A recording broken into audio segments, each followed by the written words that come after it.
Sanctions built the post-dollar world, and it happened in plain sight. A major central bank lost access to a mountain of reserves, and most people treated it like a political headline instead of a financial alarm. Around 300 billion euros of Russian sovereign assets are estimated to be immobilized worldwide. And in Europe alone, the figure that keeps coming up is about 210 billion euros of Russian central bank assets frozen, much of it sitting inside one giant plumbing node. Russia's central bank is now asking a court for about 18.2 trillion rubles in damages, roughly $229 billion, aimed at the institution holding a big share of those frozen assets. If you are a normal person, you hear that and you think, that is politics, not my problem. But if you have ever left money in a bank, if you have ever relied on a payment app, if you have ever believed your savings are safe because they are in the system, this was your problem.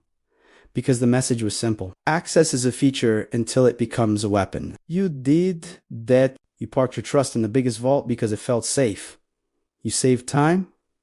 You saved friction. You saved the headache of thinking about which rails your money rides on. You paid for it by assuming the vault door is purely mechanical and never political. And once the world sees a vault door used as a lever, the world does the only rational thing it can do. It builds a second door. Not to replace the first door overnight, but to avoid being trapped behind it.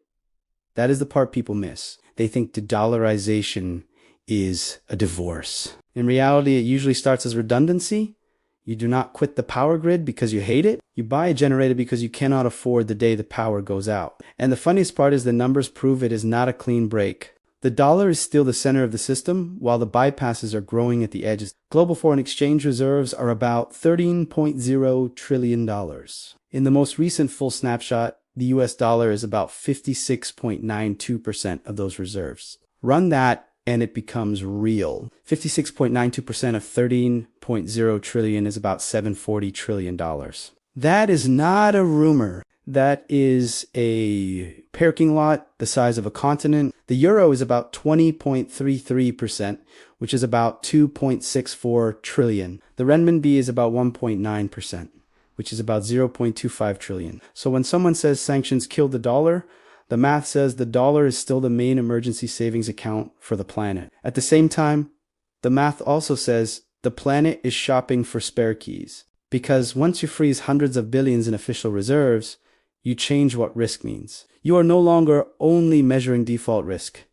You are measuring access risk. Now, look at enforcement scale, because this is where the incentives get locked in. The US sanctions list, called the SDN list, has over 17,000 names connected with sanctions targets. Over 17,000, that is not a scalpel. That is a fishing net. So if you are a bank or a trader or a shipping firm or a commodity merchant, you are not asking, is the dollar the best currency? You are asking, can I be blocked? Can my counterparty be blocked? Can my bank be blocked? Can my insurance be blocked? Can my correspondent bank chain snap because one name machos another name? That is why the real cost of sanctions shows up as friction. More screening, more compliance, more rerouting, more demand for trusted intermediaries. You did that. You enjoyed a world where money moved like water through one wide river. You saved the cost of complexity. You paid for it by not noticing the river had gates.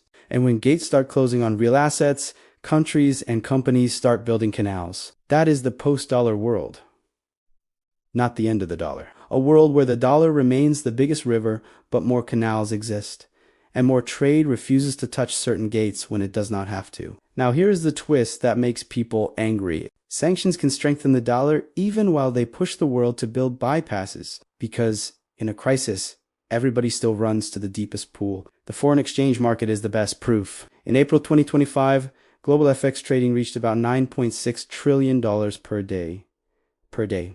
That is not a typo. And in the same dataset, the US dollar is involved in about 89% of trades. This is what dominance looks like in physics terms. It is not about speeches.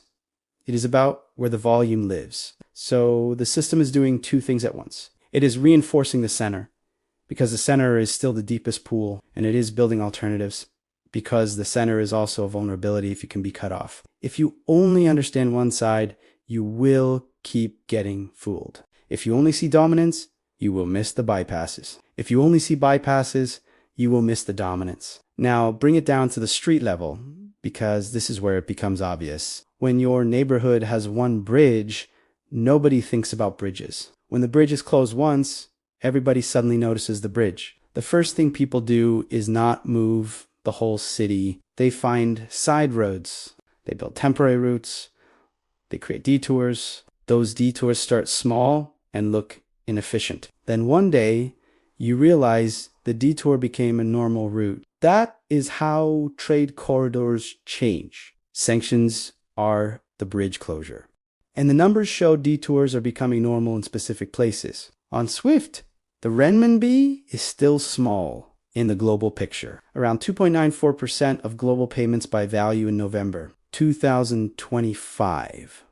That number is not big enough to declare a revolution, but it is big enough to prove a trend exists, because 2.94% is not a rounding error when the denominator is the entire world. And the infrastructure behind that trend is getting larger. China's cross-border interbank payment system processed about 175.49 trillion yuan in 2024, up about 42.60% year over year. That is not a meme. That is capacity growth. It does not mean the dollar is replaced. It means a canal system is being widened. Now, you might be thinking, if bypasses are growing, why is the dollar still around 50% of international payments?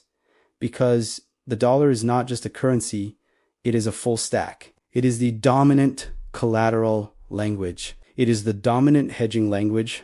It is the dominant habit in stress. And stress is where reserve currency status is really awarded. You do not crown a reserve currency in calm weather. You crown it in a storm, so the post-dollar world is not a world where the dollar disappears. It is a world where fewer countries accept being trapped behind one door, which means the world pays an insurance premium. That premium shows up as more FX hedging, more compliance cost, more routing complexity, more geopolitical risk premium. You did that. You saved efficiency by living in a system that optimized for one main highway. You paid for it by making the highway a single point of failure for anyone outside the circle of trust. Now, let us make this personal in a way that actually changes how you see your own money. If you believe the story that sanctions instantly kill the dollar, you probably did something dangerous. You concentrated into one bet. You tried to front run an apocalypse. You treated your portfolio like a parachute that only opens if the world collapses on your schedule. That is how people get wiped out. Not because the big trend is fake, but because the timing is brutal and the system defends itself in crises. A world can build bypasses for 10 years and still run $2 during every major stress event. And if you are leveraged against that stress reflex, the market will force you out before your long-term thesis gets a chance to be right. So what do the people with real balance sheets do when enforcement risk rises? They do not bet their survival on one story. They buy options in life, not just in markets. They diversify their banking relationships. They hold more liquidity than feels optimal in calm times. They reduce single corridor dependence. They watch counterparties and payment routing like supply chain managers watch ports. They make sure they can still operate if one bridge closes. You can do the small version. You can avoid leverage that can force you out. You can keep a liquidity buffer so you're not begging the market for mercy when volatility spikes. You can own assets with real cash flows and pricing power, because in a fragmented world, companies without pricing power eat the friction costs. And you can stop confusing a headline with a structural shift. Now, here is where the company map starts to matter, because sanctions and fragmentation create winners that most people never talk about. Not winners in a moral sense, winners in a cash flow sense. The first category is the toll collectors. When the dollar remains dominant, the biggest institutions that can clear, hedge, and comply keep collecting rent on flow. The second category is the detour builders. When bypasses grow, the companies that sell routing, security, screening, and settlement infrastructure see demand rise because redundancy is an engineering project. And the third category is the friction money. When cross-border complexity increases, somebody gets paid to reduce it and somebody gets paid to manage it. You can already guess names, but I am not going to throw names at you like confetti until you can measure the machine.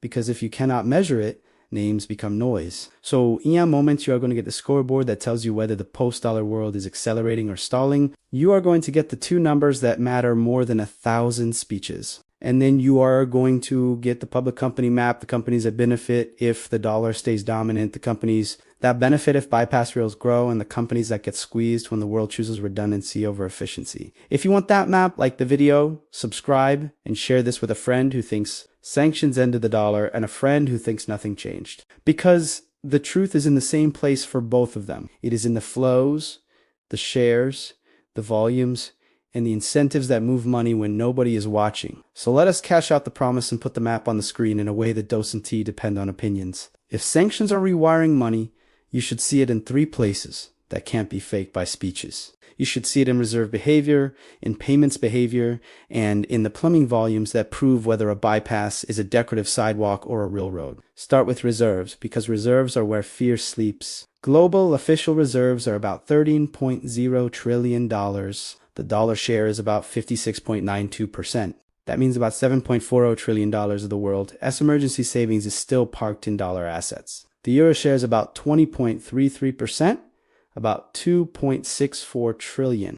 The renminbi share is about 1.9%, about 0.25 trillion. So if you're waiting for the day the dollar goes to zero because of one headline, you're betting against $7.40 trillion of institutional habit. That habit doesn't break because of a viral clip. It breaks when the world is offered an exit door that feels safer than the current door, and safe at scale is a brutal requirement. Now, shift to payments, because payments are where daily life happens. On international SWIFT payments, the dollar still sits around the 50% zone.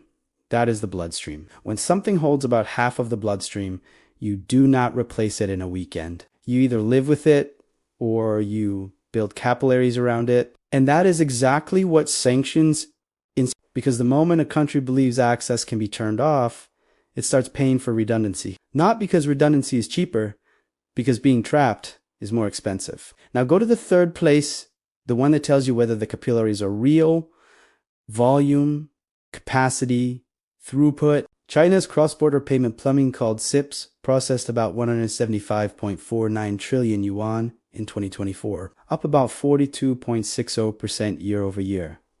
That is not a press release. That is a pipe getting wider. At the same time, the renminbi share of global payments by value was about 2.94% in November 2025.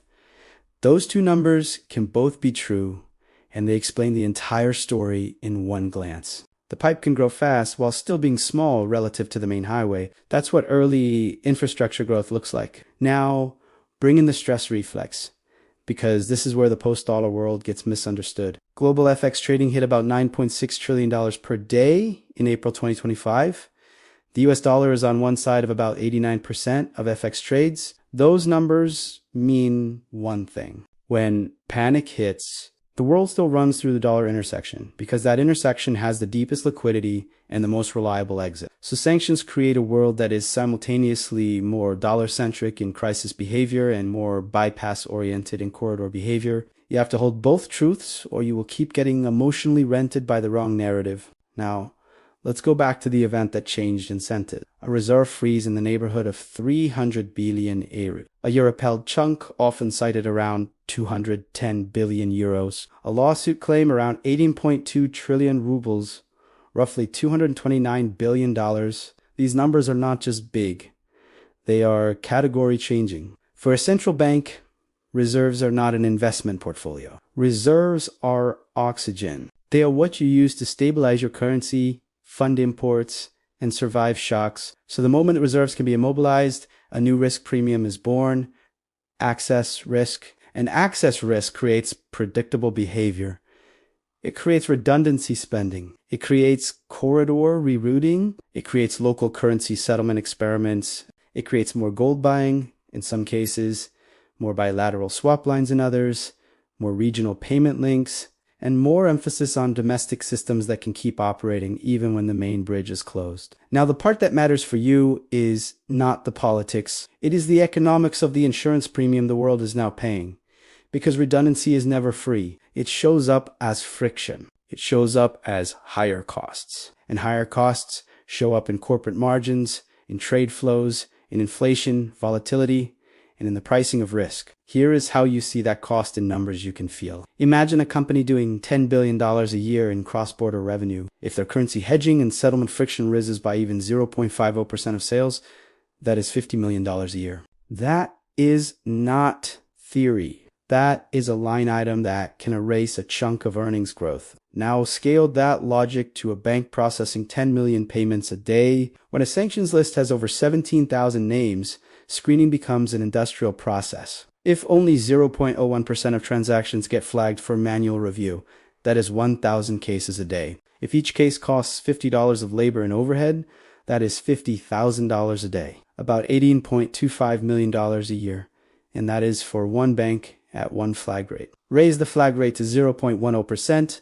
and you are at $182.5 million a year. So when the world becomes more sanctioned and more fragmented, compliance stops being a department, it becomes a growth industry. You did that. You saved yourself the boredom of thinking about compliance when you owned stocks and watched markets. You paid for it by missing that some businesses are basically shovels sold to the people digging the new tunnels. Now you are ready for the public company map, the one that turns this from a geopolitical debate into a cash flow conversation. Start with the toll collectors on the dominant highway. When the dollar remains dominant, the biggest winners are the institutions that make money on volume, hedging, clearing, and cross-border flow. CME Group and Intercontinental Exchange sit in the center of risk transfer. If volatility rises, volumes often rise. If hedging demand rises because currency mismatch rises, volumes often rise. If the world stays centered on dollar benchmarks, the incumbents keep the lion's share of that flow. Now look at global banks,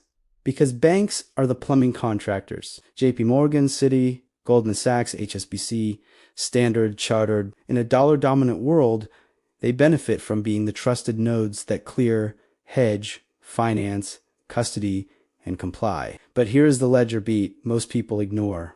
They also pay the headline risk, because being central to enforcement is profitable, but it also means you are exposed to policy shifts, compliance costs, and reputational risk. So the bank story is not a simple winner story.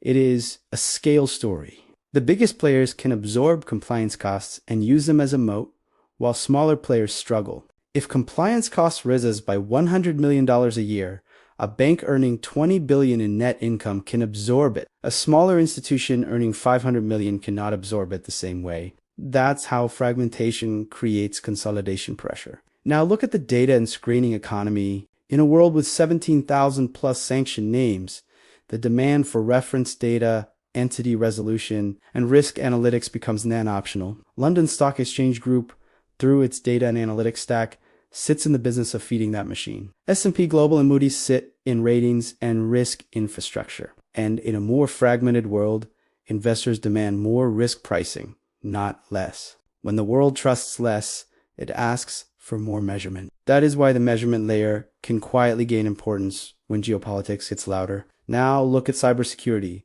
Because fragmentation increases attack surface. If you add rails, you add endpoints, you add vulnerabilities. If critical infrastructure spending rises because threat models rise, cybersecurity becomes more like insurance. Palo Alto Networks, CrowdStrike. When boards and governments treat cyber as national security, budgets behave differently than when cyber is treated like an IT line item. Even a 10% increase in security spend across a company with a $1 billion IT budget is $100 million. Scale that across thousands of firms, and you see why the picks and shovels can matter. Now look at defense and strategic security. Lockheed Martin, Northrop Grumman, RTX. This is not a prediction that war is inevitable. It is a recognition that when the world becomes less integrated, deterrent spending tends to rise. If a country shifts defense spending from 2.0% of GDP to 2.5%, that is a 0.5% of GDP change. On a $2 trillion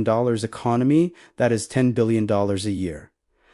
That's not ideology. That's procurement. Now look at energy and commodities, because sanctions hit commodities faster than they hit software. Oil, gas, metals, fertilizers, shipping, insurance. These are the arteries of trade. When corridors reroute, basis risk rises. When basis risk rises, someone pays to manage it. Commodity intermediaries with sophisticated risk management can benefit from complexity, which is why companies like Glencore often get discussed as complexity beneficiaries. The private commodity houses matter too, but they are not public tickers, which is why the public market view often only sees part of the picture. Now look at cross-border payments and consumer networks. Visa and MasterCard are not oil settlement rails, but they sit on global consumer and enterprise spending and cross-border volume. Fragmentation can increase routing and compliance costs, but it can also increase demand for trusted networks that can clear reliably across jurisdictions.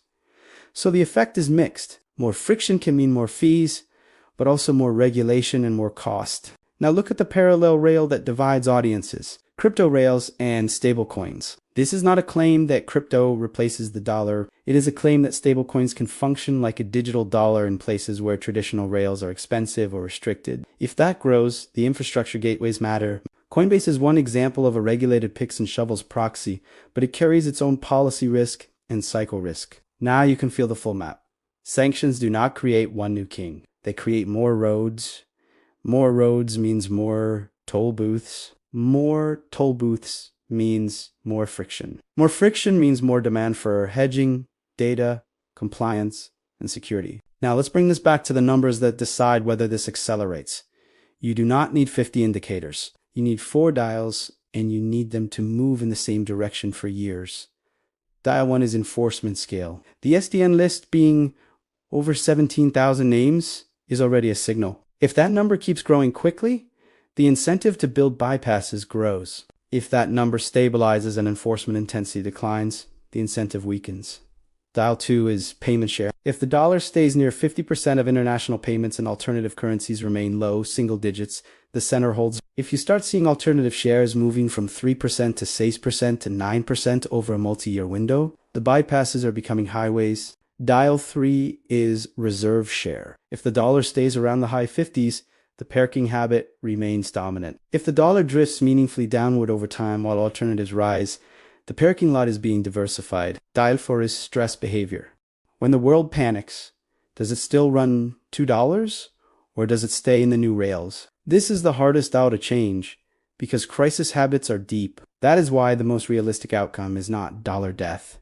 It is dollar dilution. And dilution still changes your life because dilution increases volatility and raises the price of insurance. Now, I want to cash out the most important ledger beat of this whole video. You saved peace of mind by assuming money is neutral plumbing. You paid for it by not noticing the plumbing has valves. Now, countries are paying an insurance premium to build parallel valves, and you will pay some of that premium too, through higher hedging costs embedded in goods, through higher security budgets embedded in services, and through a world where shocks propagate differently. That's the real cost. Now, the practical plan is not to panic. The practical plan is to stop being forced. In markets, being forced is how you lose even when you are right about the long term. So the behavior that matches this world is simple. Keep a liquidity buffer. If your monthly expenses are $3,000, a 6-month buffer is $18,000. That buffer is not a return generator. It is an anti-forced seller device. Avoid leverage you can't survive. If a 20% drawdown forces you out, you are not investing. You are renting hope. Favor quality balance sheets and pricing power. In a fragmented world, weak companies with thin margins get squeezed when funding costs and hedging costs rise. A company with a 5% operating margin that absorbs a 1% cost shock loses 20% of its operating profit. A company with a 25% margin absorbs the same shock with a much smaller percentage hit. That is why margin matters more when the world is less smooth. Diversify by mechanism, not by story. Own some assets that benefit from stability and some that benefit from volatility. Own some exposure to the toll collectors of risk transfer and some exposure to real assets and cash flow businesses that can pass costs on. And stop building your entire worldview on one dramatic forecast. Because the world is not a movie. It is a balance sheet. It is flows. It is incentives. Now I'm going to give you the prize answer in one sentence. The one you can use to filter every headline for the next year. Sanctions didn't kill the dollar. They taught the world to pay for redundancy. And redundancy is the beginning of a multi-rail system, not the end of the old one. So when you see the next headline about a non-dollar oil trade or a new payment link or a new currency settlement corridor, you don't scream collapse and you don't laugh it off. You ask two questions. How big is it as a share of global flows in percent? And does it persist for years? If it's 0.1% and it disappears next quarter, it's theater. If it's 3% and it becomes 6% and then 9%, it's infrastructure. If it's already in the tens of trillions of throughput and still small in share, it's a growing pipe that hasn't become the main highway. Those are different realities. Now, if you want the next episode to take one corridor and do a full numbers autopsy, like a forensic accountant, hit like and subscribe. Share this with one friend who thinks sanctions backfired and ended the dollar, and one friend who thinks sanctions don't matter, because the truth is in the scoreboard, not in the shouting. And tell me in the comments what you think breaks first in a multi-rail world. Is it emerging market currency volatility? Is it higher hedging costs for companies? Is it higher insurance costs for shipping and trade? Or is it a slow change in reserve parking behavior? Because the answer to that question is where you should be watching the numbers. And the people who watch the right numbers stop being surprised. They stop being forced. They stop paying tuition to headlines.